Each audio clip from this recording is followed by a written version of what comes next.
Readers and viewers connect Ian Rankin with Edinburgh, the setting for his series of novels about the self-destructive but successful detective D.I. John Rebus, and for Reichenbach Falls, the BBC 4 adaptation of his short story in which a policeman is haunted by Edinburgh's history. But Rankin grew up in Fife, and his first books were written in France, where he'd moved to pursue his dream of becoming an author. Now the Rankin brand is international, but although Rebus is one of fiction's most popular characters, the writer insists that the cop will retire in the next novel. An author whose life and career have never been easy is still willing to make things hard for himself. It was once said that crime writers divide between those who could easily have become a policeman and those who could easily have become a criminal, and we can probably think of examples of both.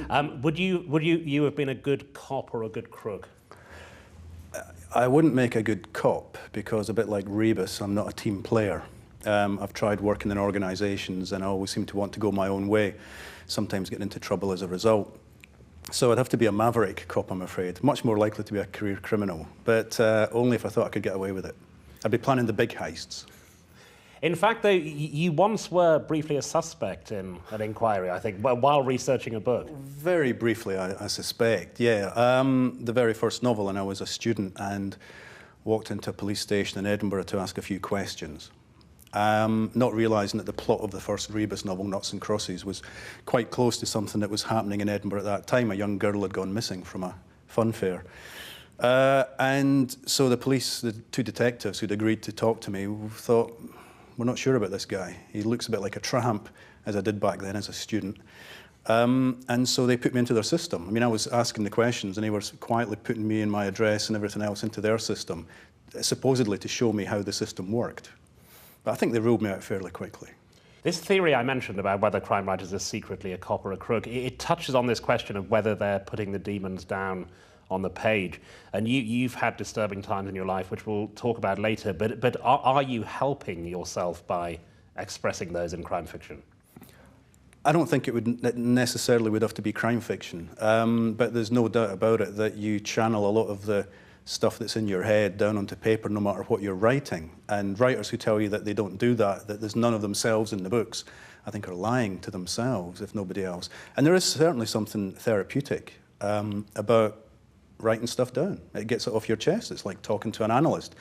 And I've said before that I sometimes use Rebus as a punch bag. You know, I get a lot of stuff out of my system by putting him through it. So, I mean, that's definitely true. But from a very young age, I'd been mythologizing the world around me. I'd been trying to make my hometown more glamorous and exciting than it really was, and trying to put myself into these slightly bizarre stories. I mean, at one time as a teenager, I wanted to be the next Ian McEwan. You know, a lot of early short stories of mine, never published, thank God, were just pastiches, basically, of Ian McEwan, sort of warped sexuality and strange things happening by the canal. And going back to your childhood, because often in the background of crime or horror writers, there's a day where they suddenly ask their mother, why do people die, or they saw a body or something. Were you a nervous child? Was there ever anything of that kind?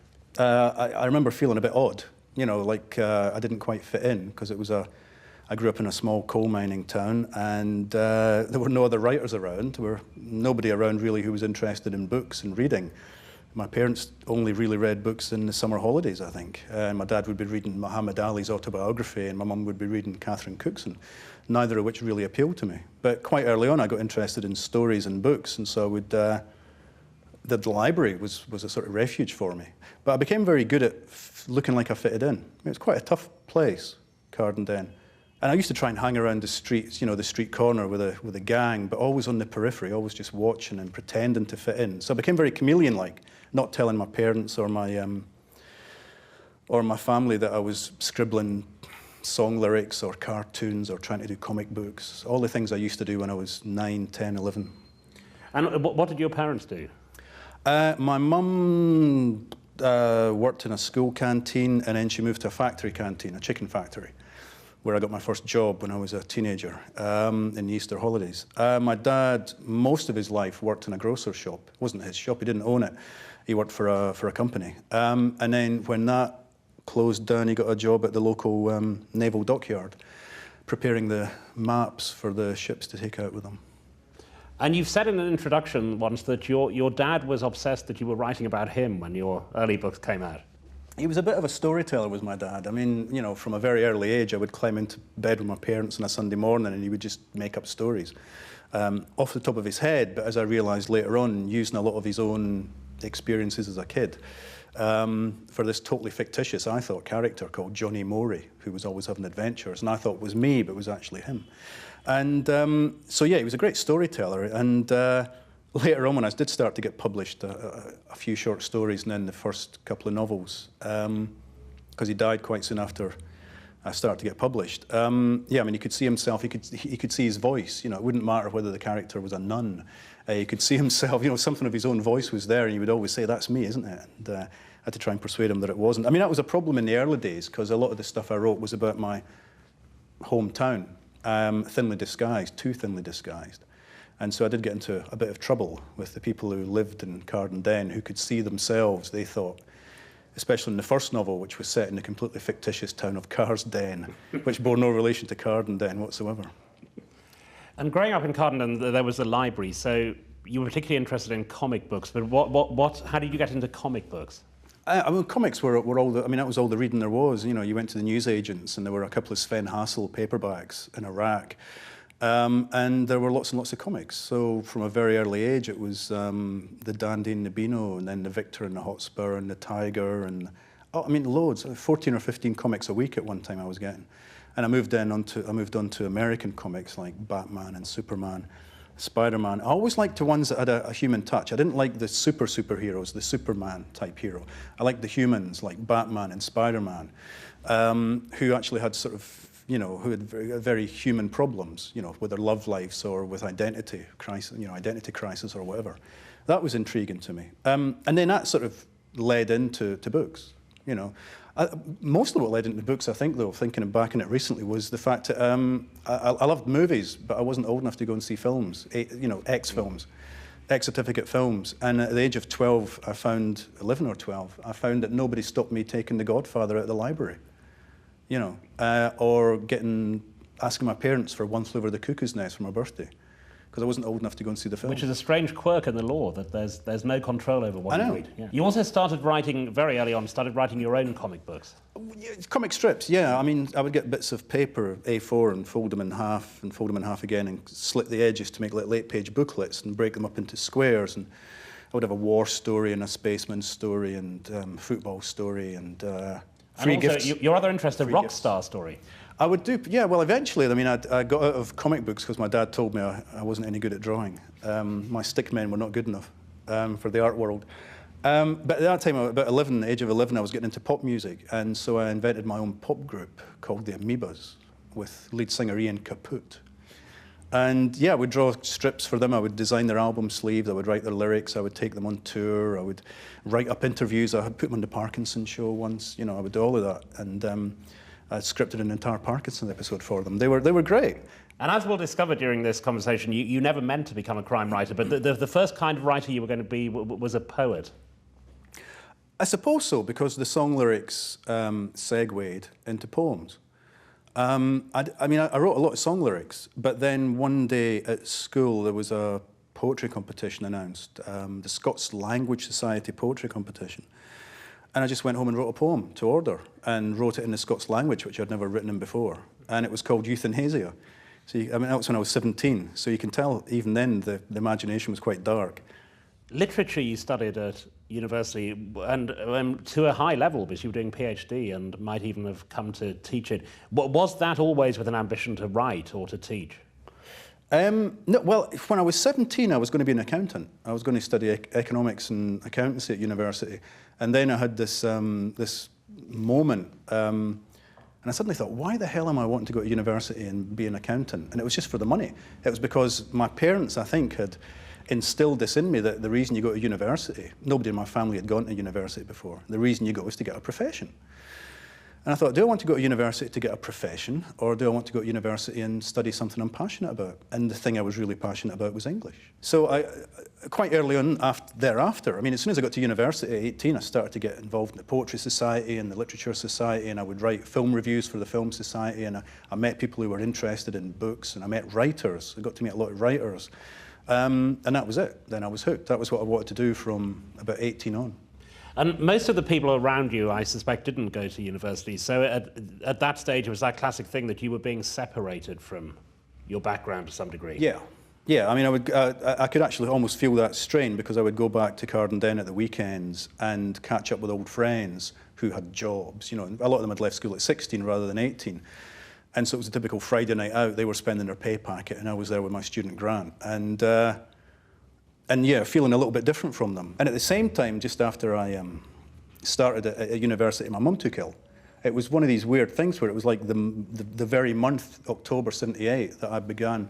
I was the last one leaving the nest. My parents were preparing for retirement.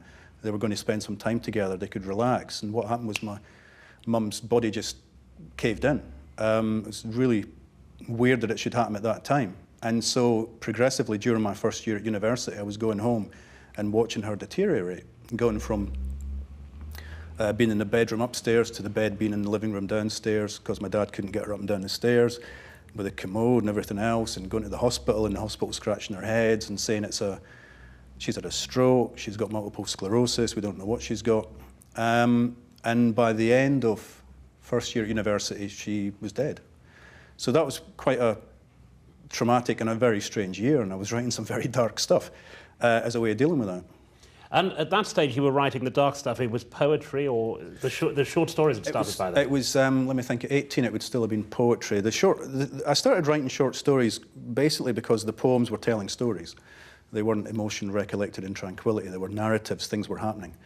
And partly because a short story competition was announced in the Scotsman newspaper, and I wrote a story for it, and I think it was the first or second story I'd ever written, and it won second prize. First prize went to an established writer called Ian Rankin.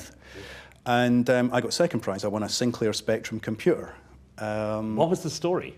It was called The Game, and it was about two guys made redundant on the same day from a shipyard in Glasgow, and one is management and one is working class, riveter, welder.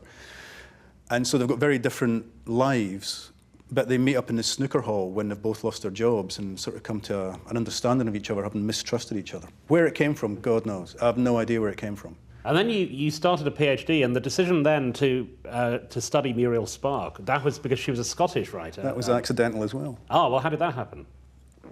Well, my specialism in third and fourth year at Edinburgh was American literature.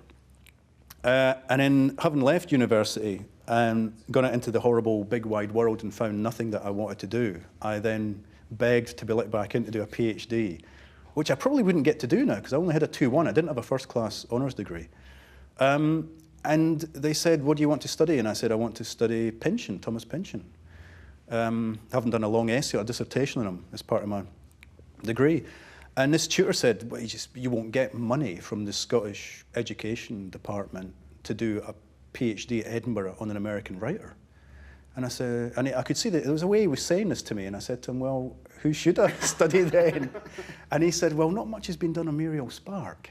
And so I went off and went to the bookshop and bought some Muriel Spark novels and read them and did a proposal and was accepted for it. And as soon as I was accepted for it, I think I did a switch in my mind. I said, well, I'm going to do as much as necessary so they can't kick me out, but this is 3 years of guaranteed funding. I'm going to use those 3 years to write some books. And so during those 3 years, I never finished the PhD, but I wrote 3 novels, one of which was never published. I was going to ask you about the one that was never published, because that... Not yet. Not yet. We're going to discuss that question, but Summer Writes. Yeah, R-I-T-E-S. Yeah. What kind of book? A black comedy set in a Highland hotel, featuring a one-legged schizophrenic librarian and a small boy with special powers.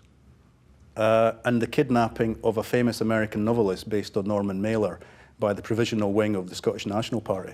It was, maybe a farrago is putting it mildly. I thought I was writing a great Scottish novel. It was a comedy. It was a very black comedy.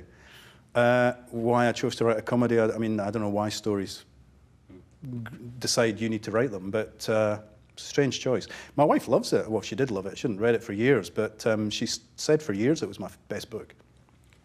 Never published. Would you be tempted to publish it? No, not in its present state. You've called yourself the accidental crime writer. You'd started off with this wild satire of Scottish life, Summer Rights, but even Knots and Crosses, Flood, Knots and Crosses, you weren't even then, you weren't thinking of yourself as a crime writer. No, Knots and Crosses was meant to be a one-off. I just, this character Rebus popped into my head. I thought he's an interesting character. I wrote the book and I went away and thought nothing more of it. I was on to my next story, which was a spy novel set in London, Watchmen. After that was a thriller, my international conspiracy thriller called West Wind, which has been out of print for years. So there were a couple of books in between coming back to Rebus. And I came back to Rebus partly because my editor said, whatever happened to that guy Rebus? He was an interesting character. In case you ever go on Mastermind to answer questions on your own work, do you remember what the first line of dialogue Rebus ever says is? First line of dialogue he says, I'm not sure. I know it starts with, it was April the 28th, raining naturally, because that's my birthday. I snuck my birthday into the first line of the book. He's on his way, he stops by the side of the road to pick up a girl who's walking home in the rain. No, what is the first You've got both those questions wrong, actually. The first line of the whole book is the girl screamed once. Oh yeah, but that's not the first Rebus scene, though. No, the first scene with Rebus. His first line is, "Where are you going, love?" All right. There you go. You're supposed to, you see, in that book, you're supposed to think he's a suspect. Yeah. All the way through, there's a locked room in his flat that you're not allowed in, and the reader, because I thought maybe, he was a suspect in this. I wasn't thinking of him being in a long-running series. He's a much darker character in the first book than pretty much any other one, I think, because he's not quite realised, and because it was meant to be a one-off. Rebus thought back to his days in solitary, days when the SAS were trying to crack him, days of the ultimate testing, of sights and silence, starvation and filth. He wouldn't want that again. And yet they'd not beaten him, not really beaten him. The others had not been so lucky. You were so much not thinking of a series that you actually killed him off in the first manuscript. The first draft, yeah. I mean, there's a tunnel scene at the end and he died in the tunnel in the first draft. You'd be living in a smaller house now, I think, if you'd published that one. It's the John le Carre thing, isn't it? Yeah. That he had to sort of change the character who became Smiley because of some American film company had the rights to a character or something. So, yeah, I mean, there would be a Rebus. He just wouldn't be called Rebus, I think. It's interesting. Novelists often create a fantasy figure of what they'd like to be. I mean, famously, James Bond is what Ian Fleming would love to have been. Rebus is very different because he's a kind of nightmare figure, isn't he? He's what you... If all your tendencies were stretched to the ultimate degree, it's what you might end up as. Yeah, but he's also a fantasy figure to the extent that he's much tougher, more ruthless than me. He's got a much better line in one-liners. He's very good at comebacks. I always think of the comeback half an hour after I should have said it. He gets it straight away because I get to sit there and write them for him. He gets to have all the vices that I've not got. I mean, he smokes, I don't smoke. He smokes for me. He drinks more than I do. He lives a bachelor life. He gets to play his music loud and he gets to play whatever he feels like at all hours of the night. And he gets to leave mess around the house and all the rest of it. And I think a lot of male readers like him for that reason. Concomitantly, a lot of female readers like him because they would like to change him. He's also fantastically angry. There's this rage inside him all the time. But is that you? I don't think the rage inside him all the time. I think it comes and goes. I think he's angry because his job doesn't make any difference to the world. He's doing this job that he thinks should make... If you put bad people in jail, surely that should make a difference, and it doesn't. It's something that comes along and fills the vacuum, or you chop the Hydra's head off and along comes another one. So he just feels that his work has no meaning to him, and as the series progresses, and that makes him incredibly frustrated. He's angry because he has that kind of working class Scottish male chip on the shoulder anger anyway. I mean, he's got a lot of... Yeah, I mean, he is my Hyde, I suppose. He is, I can stay nice Dr. Jekyll because I get it all channeled into him. But also he does, he takes a few hits that I don't have to take in real life. And I'm very lucky he came along because I think, the idea originally was that a detective was a good way of looking at society, and I wanted my books to be about contemporary society. And so he gets to ask lots of questions and go lots of places that most of us don't get to go. 1 minute he's talking to the MPs and the politicians and the business people who run the country. Next minute he's talking to the dregs. Not everybody has access to all those layers.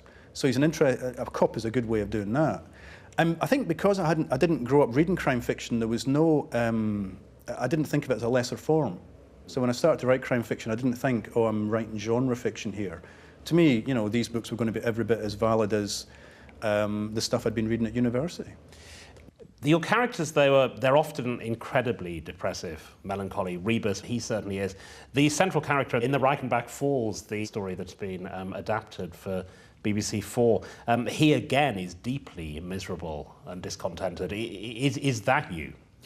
I don't think so. I mean, I do think that there's I think writers, maybe all creative people, have got compartments in their heads, and there are different bits of them in different compartments. And I think a lot of the time I can appear to the world to be very sort of centred, grounded, whatever you want to call it, fairly happy with my lot. But there have been times when I get the kind of darkness descends, and I've had panic attacks in the past and all sorts of things. And there's no doubt about it that I'm attracted to the dark side of life. I find it interesting. I think it says a lot about us that we have this veneer. We use these masks to confront the world, and the masks that we use hide certain parts of ourselves from the world. I was going to mention the panic attacks because a number of crime writers, they're particularly sensitive to the possibility of danger. There's one American one who goes around with a bodyguard. There are others in Britain who have an astonishing number of locks on their houses if you go to visit them. The panic attacks you had, it suggests that you have at least some sensitivity. I think the panic attacks were mostly about the fact that I didn't think I could make it as a writer, and it was the only thing I wanted to do.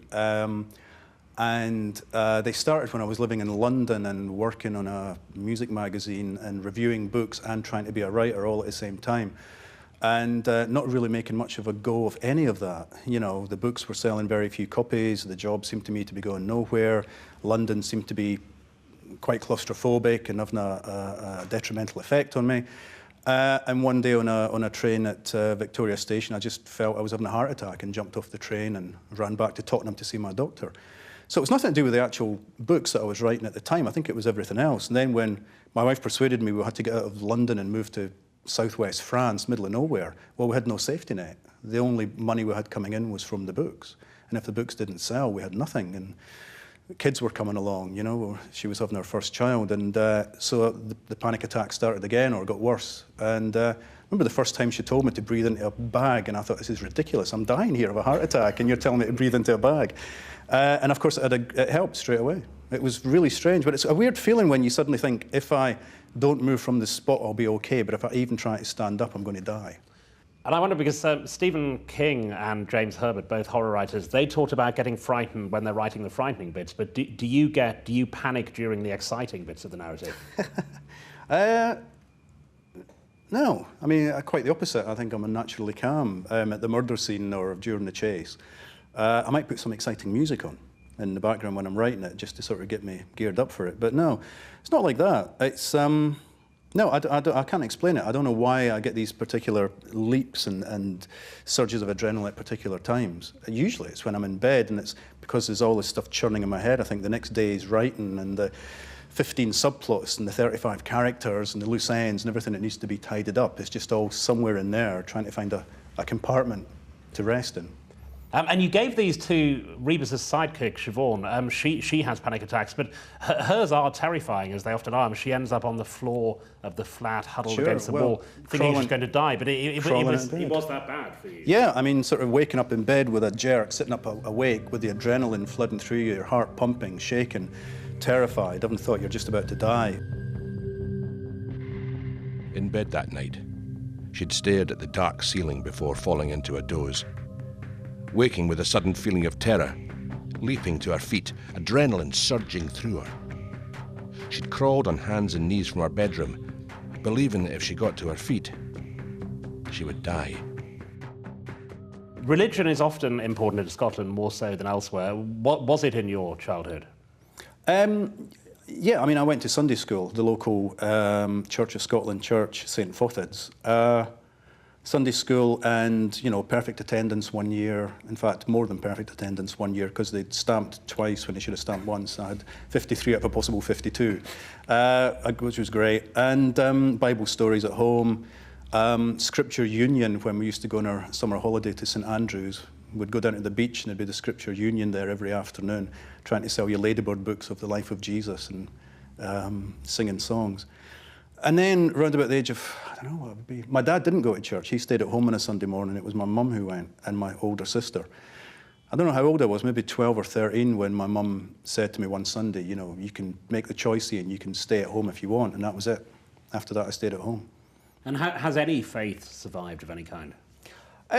Yeah, I think so. I know lots of writers who do it. I think it's pretty hard to be a writer without having a little bit of faith in something outside yourself. Because where do all these stories come from? You know, a lot of the time it seems to me as though they're channeled from nowhere. You know, as a student, I did my PhD on Muriel Spark, and she was a very interesting test case in this because she was born Jewish, Muriel Kamberg, and was received eventually into the Roman Catholic Church. I mean, a lot of her early writings were about non-fiction and fiction, had a religious connotation to them. And that got me interested again. And so when I started to write my first couple of novels, it was interesting to me that Rebus did have that religious thing going, that he was restless in his life. He wanted to know if there was some purpose to the life that he led. And so he would go to various churches to try and see if any of them could give him the easy answer.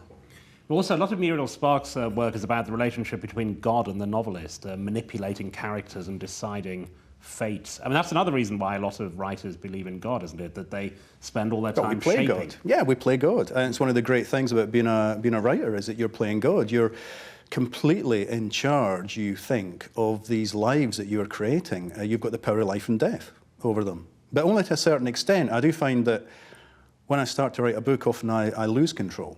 That the novel itself shapes, it tells me what story it wants to be told, or the way the story wants to be told. Well, there's a startling example of that. I wanted to ask you about this, that when you were writing one of your books, you've said there's a character who you expected to last you for about 3 books. Yeah. And then the way you put it was the book started saying, kill him, kill him. Maybe it wasn't quite as brutal as that. No, that was set in darkness, and there was an MSP, a member of the Scottish Parliament, and I had this idea of writing a trilogy of books about the Scottish Parliament, and I was going to shape it that in book 1, the Parliament had just been formed, we were on the run-up to the elections. Book 2, the Parliament was formed, but not yet in the new Parliament building. Book 3, the Parliament had moved into the new Parliament building at Holyrood. And about 30 pages in, I just thought, there's no place for this guy, I don't need them. That was me saying that, or was it the story? It was the fact that the narrative, there was no place for him in the narrative. I haven't created him. I couldn't see what I could do with him. And so I decided that he would die horribly. And that was another murder, another mystery, and I had no idea at that point who killed him or why. Which is part of the fun of writing whodunits, is that I don't know when I start how it's going to turn out. One thing that it seems to me does come out of your childhood is the work ethic that you have, because it's been a book a year, sometimes 2 books a year for 20 years now. Is that the Protestant work ethic? Well, I don't know if it's a Protestant work ethic. I know lots of Catholic writers who write lots of books as well. A lot of good Catholic crime writers who write lots of books. Partly I think it's to do with the genre. Partly I think it's to do with crime fiction or genre fiction, that readers expect a hit. They expect, you know, they're addicts. They need their hit once a year. They expect it.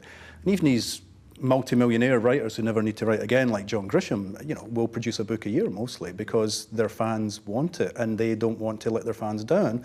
And I think it becomes a drug for the writer as well. I think, you know, there's nothing better than sitting writing a book. So if you can do that, why not? And I have written a lot of books, it's true, but in the early days they weren't selling. So I wasn't making much money. So I was writing 2 books a year just to survive. Knots and Crosses, the first one, is the one I'd never read, so it's the last of the ones published. He's getting younger as you read them. Yeah, he is, which is curious. But also, it's very different. There's a word in here which I had to look up, and then when I read your introduction, you had to look up. The manumission of dreams. The manumission of dreams. What on earth does that mean? Manumission, I looked it up, means freedom from slavery. I've no idea why I used it in the book. I've always been passionate about words. I've always loved words. When I was a kid, I remember at school writing an essay. An essay was a short story back then. A short story which I called Paradox. And it was about a guy who you thought was the leader of the United States, but it turned out he was in a mental institution. We just imagined it all. Anyway, my teacher said to me, it's a good short story, but why is it called Paradox? And I said, well, it's the title of a song by Hawkwind. I had no idea what the word paradox meant. I just thought it was a great looking word. And I think manumission must have been something like that. It's a word I'd come across. and thought, what a great word, I must try and get it into the book somehow. Shoehorn it in. I used to shoehorn bad puns and jokes in as well. I was going to say, but you're a very different writer now. You wouldn't use manumission. You're much more self-consciously literary writer in the first book. Yeah, I mean, there's a lot of studenty stuff in there that I've had to try and get rid of. And I was very conscious that Rebus is much more literate in the early books. I mean, he quotes from Walt Whitman at one point, or the narrator quotes from Walt Whitman at one point. I mean, he should never be reading Walt. He should never know Walt Whitman. An American literature student will know Walt Whitman, but not Rebus. So in the later books, in fact, not the later books, but the second novel, Hide and Seek, when I reread them last year, I noticed that I'd stripped all that out. So the gap, which was, I think, a 2 or 3 year gap between Noughts and Crosses and Hide and Seek, I managed to lose all the student stuff. Also, there's very little physical description of him. There's a little bit more in the first one, it turns out. But was that deliberate not to describe him? Yeah, because I hated that as a reader. What I didn't like was when you saw a film or a TV thing based on the book you'd read, and you went, oh no, that's nothing like the character. But it's interesting to me, even though you've taken the precaution of not describing Rebus, partly because of we see it on TV and so on, I think most of us instinctively knew that when we saw John Hannah, that wasn't Rebus, and when we saw Ken Stott, it was. I think John Hannah knew he was a bit young for the character, but going back to the first book, Rebus is 40. In the first book, he's younger than you remember him, because if you've been with the series of books all the way through, you now think of him as being in his 50s, getting on for 60. But he started life as a 40-year-old, and John Hannah was 38, 39 when he made the first film. So he wasn't so dissimilar. He was just a little bit maybe thinner than people were expecting, and maybe a little bit more handsome than people were expecting. You said that you regret the name. I thought it was a masterstroke thinking about it, because it's so non-specific. If you'd called him Ferguson or O'Neill or Rankin or whatever, we start to guess his racial identity, his background, class even. Rebus has none of that. I mean, he's fantastically blank in that way. Yeah, and of course, the name being a picture puzzle, he was meant to be a cipher in that first book. You were meant not to really understand what was going on inside his head a lot of the time. And then I spent years having to explain to people that a rebus is a picture puzzle. If you look it up in a dictionary, that it's not a name from any country. And that worked all the way through until I found out it's actually a Polish name, with some little lines above some of the letters. And it's fairly common in Poland. So I realised that he was Polish, which was a bit of a shock. And you actually met one in Scotland? Yeah, one of having lived in London for 4 years and in France for 6 years, moved back to Edinburgh, and almost the first person I met in a pub in Edinburgh, I still see him on a Friday night. It was called Joe Rebus. Rebus, he pronounces it. His father or grandfather came over as a Pole. And that was very interesting, because I found out shortly before writing a book called Flesh Market Close, which was about immigration policy and asylum seekers. And so it actually meant that there was another level to Rebus's backstory that I could use. The fact that his family at some point had come over to Scotland from the east. There's something going on in your life and work with the name John and Jack. We have John Rebus. We have your pseudonym you used for several books, Jack Harvey. In the Reichenbach Falls, the glamorous, successful, best-selling novelist is called Jack Harvey. So that is an important name for you. Yeah, well, John, I seem to think came from John Shaft.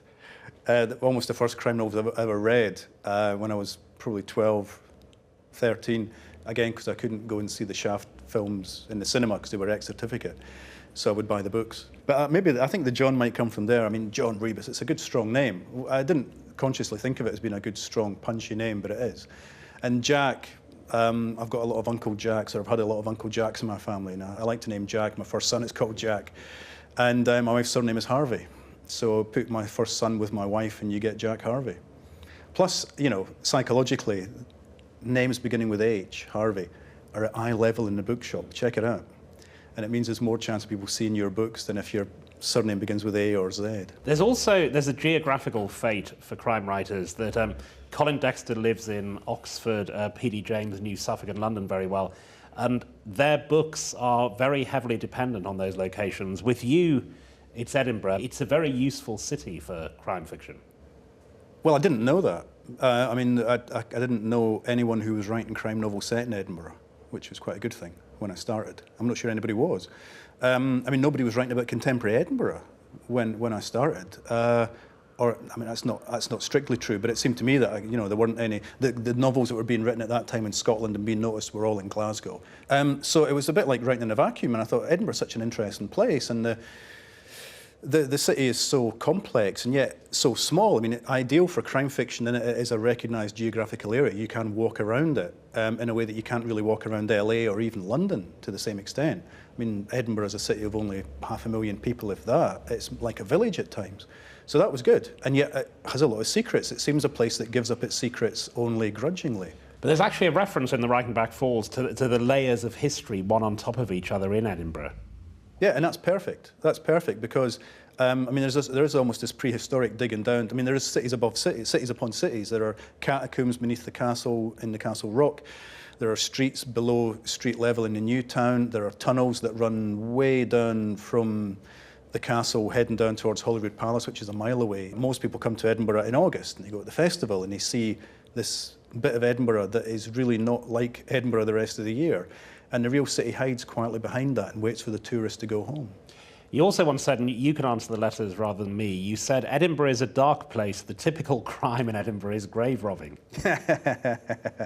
Well, yeah, because Edinburgh had probably the most famous grave robbers in the world, Burke and Hare, who weren't really grave robbers at all. They cut out the middleman. They bumped people off and pretended they dug the bodies up. It's a city, you can imagine conspiracies happening behind these thick Georgian walls and these net curtains and these wooden shutters. You can imagine any number of things happening. And so crime is an interesting way of looking at the society. Reading the run of Rebus novels now across the 20 years, there's a very strong sense you get Scottish history during that period. That we have the AIDS epidemic, we have Dunblane is clearly referred to in it. Most recently, in the most recent one, we have the G8 summit, we have the march, anti-Iraq march. Was that political commentary, the contemporary events, was that something you set out to do? I was aware, quite early on that there was an Edinburgh that didn't seem to get talked about or written about. There was this Edinburgh that did have a problem with HIV, it did have a problem with heroin, which was linked to that. It had areas of social deprivation, huge social deprivation. And yet it was still, most people thought, the city of Miss Jean Brodie. It was a city of private schools and upright school marms and the rest of it, and people taking afternoon tea. And there was this whole other contemporary urban Edinburgh that people didn't seem to be paying much attention to. But that wasn't really so politicised. I think the politics entered the books fairly late on. Once I'd served the apprenticeship, once I felt comfortable that I could write crime fiction, I could write a reasonable whodunit, I thought, well, what else can I do with this form? Not just tell a story, not just keep the reader guessing, but actually what can I say about the country that I grew up in and the country that I've always been passionately interested in, and use Edinburgh as a microcosm and maybe even use Scotland as a microcosm for things that are happening on a wider world stage. One of the strange aspects of the early books about your Edinburgh, Rebus's Edinburgh, is that you were writing them in France. That was quite a romantic thing. Now, how did that happen to go off to France to be a writer? It wasn't at all a romantic thing. It might seem that way. We were living in a maisonette in Tottenham in London. Miranda, my wife, persuaded me that we should get out of London, and she wanted to live in France, so she went to France and she found us a house in the southwest, and it was an old ramshackle farmhouse that needed a lot of doing up, so it was quite cheap, and we bought it on instalments anyway, and we got out of London, and we didn't have any kids, so it was I suppose it was a romantic notion, but we knew that we could always come scurrying back if it all fell through. Then we started having kids, and you thought, well, we can't really scurry back to the same extent now we've got the kids here. So we did the house up as best we could. I was writing the books in the attic. The place was freezing. It never had central heating. It had one log fire in the living room. That was the only heating we had. We used to take the back seat out of the car and take it in, because to start with, we had no furniture. So we'd be sitting in the back seat of the car in front of the log fire.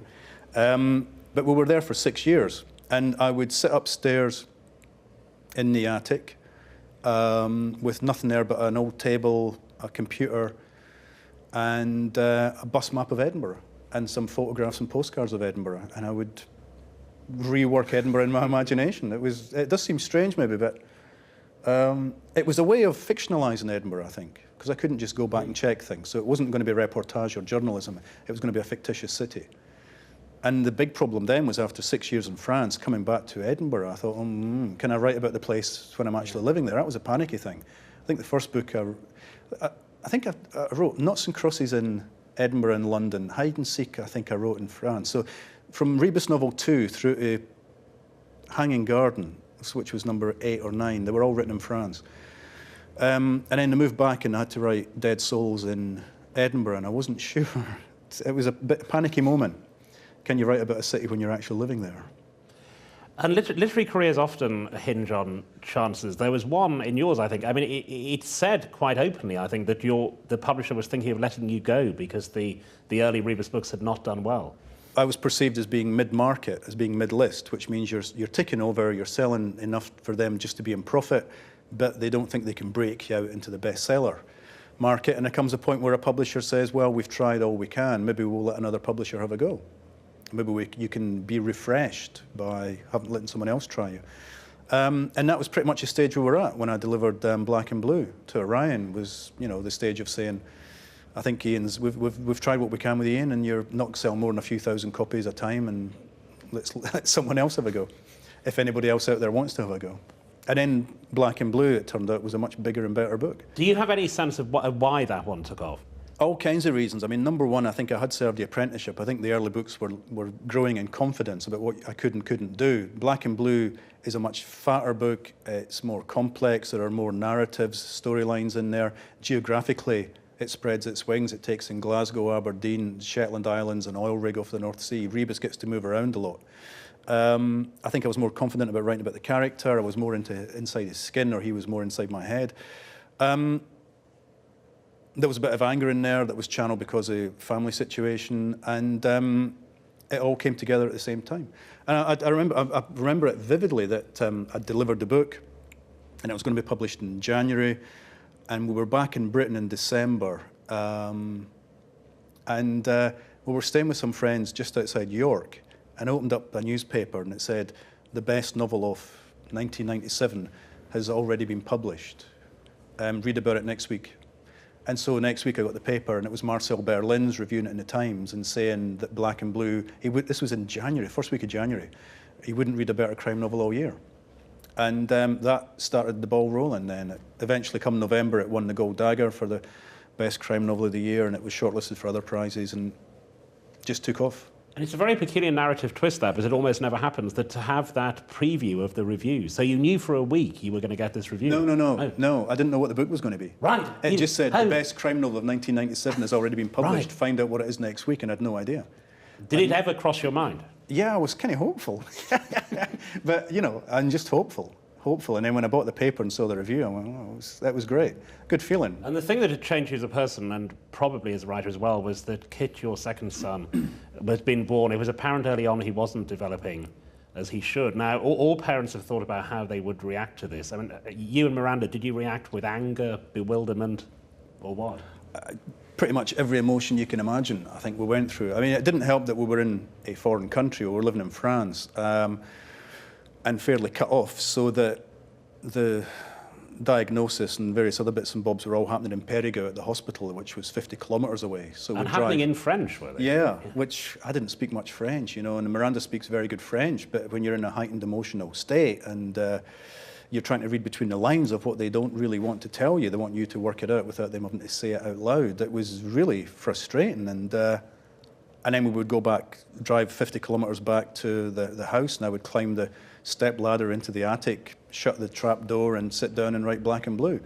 So, I mean, you talk about getting to play God. You know, I mean, I did turn Rebus into a punch bag in that book. I mean, he's beaten up quite a lot, and ends up having a fight in the middle of Edinburgh with his best friend, and on his hands and knees, you know. I mean, jokingly, I sometimes say it was his King Lear moment on the Heath, that this was as low as he was going to get in his life, and it was at quite a low point for me as well. Rebus swung a punch. It caught Jack in the cheek, spinning him. Jack hit him, low. The sort of blow that could wind a man without doing damage. Rebus doubled over, fell to his hands and knees and spewed onto the ground, spitting out mostly liquid. And then he started crying. Crying for himself, and for Lawson Geddes, and all the victims he couldn't help, and would never ever be able to help. And there's no doubt that the writing was therapeutic. Definitely was therapeutic. So that was interesting. But I mean, that was part of the reason we decided to move back to the UK, was that the language problems of dealing with specialists and things, and also the 50-kilometre drive every time you wanted to get anything done for Kit. So Jack, the oldest one, was about to start school. We thought the timing is perfect, let's move back. And we chose Edinburgh to move back to because we knew people there. We knew it had a good hospital for kids. So we headed for Edinburgh. And it turned out to be a condition called Angelman syndrome. Yeah, Angelman syndrome. It's just a tiny bit of a chromosome that's missing. The 15th chromosome. And chromosome number 15, a microdeletion. I mean, I know more about it than most of the doctors I've met. And as I understand it, whereas the parents of autistic children, part of the pain of that is the emotional distance of the children. With Angelman's apparently happy children, but also emotionally responsive as well. Yeah, I mean, he is fun. You know, the whole world is fun to him, but he's got no language, he's got no speech, and he can't even do sign language. I mean, at school they say he's got a couple of signs, but we haven't seen them yet at home. And he can communicate. I mean, you know when he's hungry, you know when he's bored, you know when he's tired, you know when he's got a pain. But it's just like having this huge infant bundle of energy in the house. And you had, as you referred to earlier, you had in this period of your life, you had the parents' worst nightmare and the writer's biggest dream were kind of intertwined. Because, yeah, it's ironic. And do you regard it simply as good and bad luck, do you? I don't know. I mean, in some ways, you see, I don't think Black and Blue would have been as good a book without the anger and the questions that I had inside me that I channeled into that book. The whole thing, why me? You know, I mean, that's the first question you ask when your kid's born with special needs. Why not somebody else? And then you think, well, why not me? And a lot of that stuff went into the... Yeah, I mean, I reread Black and Blue last year, and I could see the points at which I'd come back from the hospital and I was sitting down, and there I was getting all that out onto the page again. So, I mean, it was cathartic, it was therapeutic, and at the same time, it made it a stronger book. The other advantage was that the money you made, because you took off financially, that also helps Kid. Yeah, well, I mean, the money didn't happen straight away. I mean, just because Black and Blue got some good reviews, I mean, it didn't make a top 10. It wasn't a top 10 bestseller. It was, I mean, Hanging Garden came after that, and I think there was another book after that even, I think Dead Souls, before we could afford a mortgage. So all the equipment and stuff, and, you know, the renovating, changing the house or getting a house that's kid friendly, I mean, that all came later on. But it did come. Yeah, I mean, it is. It's a godsend in a way that, you know, that success does mean that Kit can get anything he needs.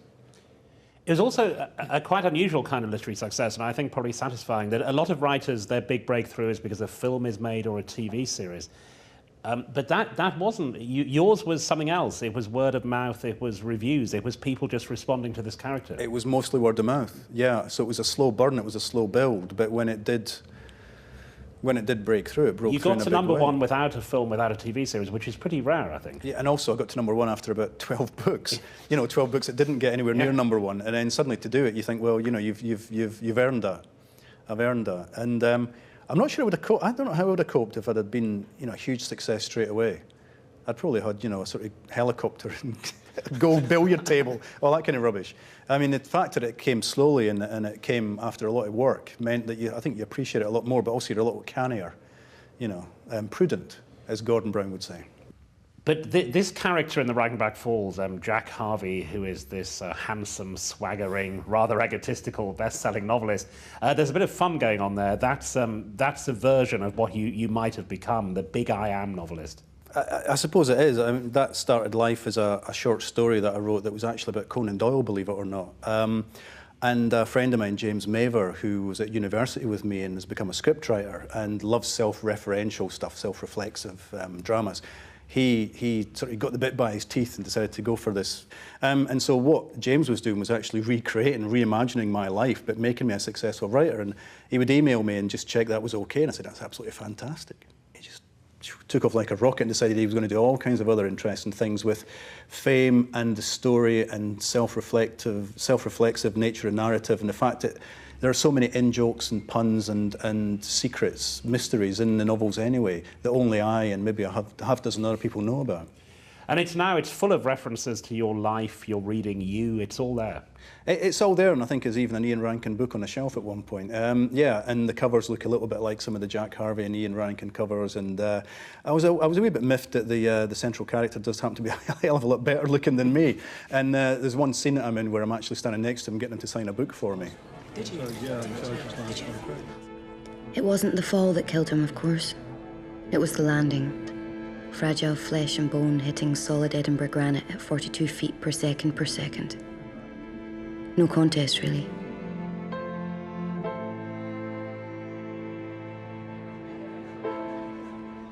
Now, you did something interesting. You accepted the Order of the British Empire. I did indeed. But I think you were given it in Scotland. Yeah, I mean, there was a date offered that would be Buckingham Palace, and I couldn't make that date. I was away on tour.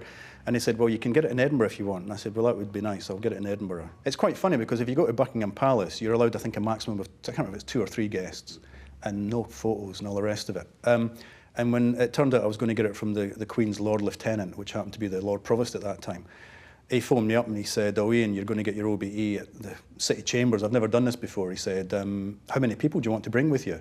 He said, we'll get some food. So we had sort of curry and stovies and things, and I brought all my family along, and kids had a great time. And then we all jumped into the official car and went to the Oxford Bar for a few pints. I can't see the Queen doing that. So, I mean, it wasn't a political point, it wasn't a statement. And I mean, my wife, I mean, Miranda, she laughed. I was on tour, I think, and I came back and said, there was a letter upstairs, you'll find it amusing. And it was this thing saying, if you were offered an OBE, would you accept it? And I came downstairs and she said, well, and I said, yeah, of course. And she said, I don't think you would, you know, just like that. She thought I would maybe... See, I was amazed when you took it, because I've always thought of you as fundamentally Scottish rather than British. No, not at all. I mean, my mum was from Yorkshire. I mean, you know, I married a girl who grew up in Northern Ireland and was born in England. No, I've got no problem with that whatsoever. I'm not a member of the Scottish National Party by any means. And the thing about it was for services to literature. And as soon as I saw that line for services to literature, I thought, well, this is saying that crime fiction has come out of the cold, as it were. You know, that it's not just stuff you read on train journeys anymore. It's actually proper grown-up fiction. You can get the OBE for crime fiction. It's literature. It's very unlikely, and I know, having sat on these judging panels, it's pretty unlikely, I think, a crime novel is going to win the Man Booker Prize, even the Costa, formerly the Whitbread. Does that irritate you? Not as much as it used to. I mean, a crime novel could obviously win one of these. It would just have transcended the genre. No, I think the barriers are crumbling slowly. You can now study crime fiction at various universities. You can study... There are crime books on the syllabus in various high schools. I got a lot of emails from 16, 17-year-olds who are writing essays about the books. I think the barriers are breaking down. And maybe, who knows, one day there will be. I know that crime novels have been longlisted for the Booker in the past. Whether they make it onto the shortlist or not, and are still seen as being crime novels, is another point. But the thing you cheekily put in inverted commas about transcending the genre, that is still the phrase that is used, isn't it? That they have to push you, they either lift you out of it or push you back into it. Yeah, I know. There was one review of The Naming of the Dead. Naming of the Dead, the latest Rebus, got lots of good reviews, and there was one that said, almost transcends the genre. I was really furious by that. For about 10 seconds, I was furious. Almost transcends the genre. Why can't you just say good books and bad books? But no, I mean, I think, you know, coming from a background where I was going to be an academic, it used to annoy me quite a lot that the books I wrote thinking they were literary suddenly weren't. They were in the crime shelves in the bookshops. If you're looking at literary creations who've lasted down the centuries and well, I mean, Sherlock Holmes is one of the most famous literary creations of all time. I mean, much more famous than most literary figures. So there's nothing wrong with being populist or popular, as long as you think you're writing what you want to write and you're not just writing for the market. Your literary future is of some interest to your readers because you made the decision early on that Rebus would age in real time, and he's about to hit retirement age. You're writing the final Rebus novel at the moment. Final in inverted commas. I mean, it's the book in which he must retire because he's going to be 60. And he would already be retired in real life. I mean, most cops retire as soon as their pension maxes out, which is after 30 years in the force. But 60, you've got to go. And so, yeah, this is the final book. But I can go back in time. He can be brought back in to do cold cases. There are lots of get-out clauses. But I'm writing it as though it's the final book. I just don't have any plans to bump him off at the end. I think that would be a step too far. You know, it is interesting because the book, I mean, I haven't finished writing it yet, but it's set in the last sort of 10 or 12 days leading up to Rebus's retirement. So, I mean, everybody's conscious of it. Everybody's saying, when's the party? Am I invited to the party and stuff? And he doesn't want a party. He just wants to slip away at the end. And I still don't know how the book's going to end. I mean, I've got screeds of notes on the book, but nothing about the last 30 or 40 pages. Do you think you could kill him? Yeah, if I was having a bad day. You know, it's only ink on paper. I mean, in readers' minds, he's gone beyond that, but that's what he is. He exists in my imagination and on paper. He's not a real person. So, you know, if you're going to play God and have the power of life and death, that includes death.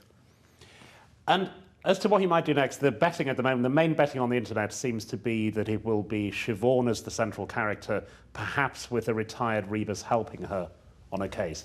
Well, I mean, that's possible. But in fact, the next thing I do after I finish this book is do a graphic novel for DC Comics about John Constantine Hellblazer. So I'm actually reverting to childhood and doing the thing I wanted to do when I was 9 or 10 years old.